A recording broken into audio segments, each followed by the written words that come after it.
Ooh, this is a big numerator. So on this one and on the last one are examples of what's going to be the third rule. So we'll talk about it at the end, but what's common between examples C and D, both of these, are that the power in the numerator is higher than the power in the denominator. And we'll review all three cases, and then on the next page of the notes, you'll also see the rules written out. So on this one, again, we're just going to do the long division. I'm going to need a placeholder for that x squared minus 9x. So I'm going to have to go x squared plus 0x minus 9, and then I'm into x cubed plus 4x squared minus x minus 4. So what times x squared is x cubed is just x. So I get x cubed plus 0x squared minus 9x. Subtract going down. 4x squared minus 0x squared is 4x squared. Negative minus negative 9 becomes positive 8x. And then bring down the negative 4. What times x squared is 4x squared is 4. And I'm just going to keep going so that we can get the remainder, even though the remainder doesn't really matter too much to us at this point. It's always the quotient, okay? So that quotient, x plus 4, is going to be the slant asymptote this time, or you could call it a linear asymptote.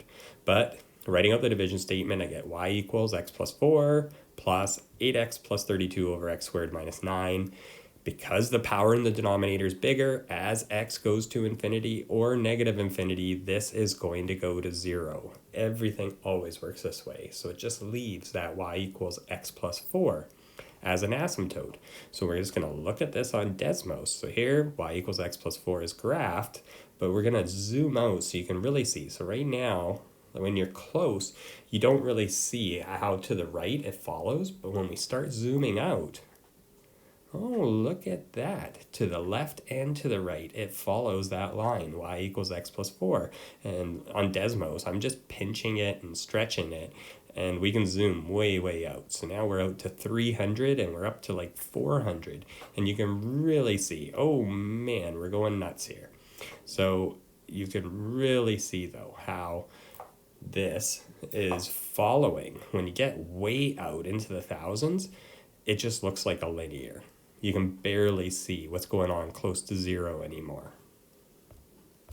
Okay, so we'll just bring it back, and just to notice again that when we're on a small scale, in close to 0, it doesn't follow this asymptote. It's only as you go way to the right and way to the left. It actually doesn't have to go that far. Once you're past 20 and negative 20, it really starts to follow.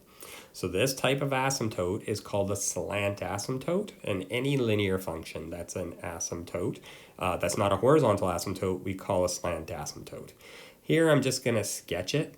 Sketching, you're going to find it isn't the most important for us because we're almost always going to use Desmos to see, but here's my linear function, y equals x plus 4, and I'm just kind of remembering what I saw. So it looked like that.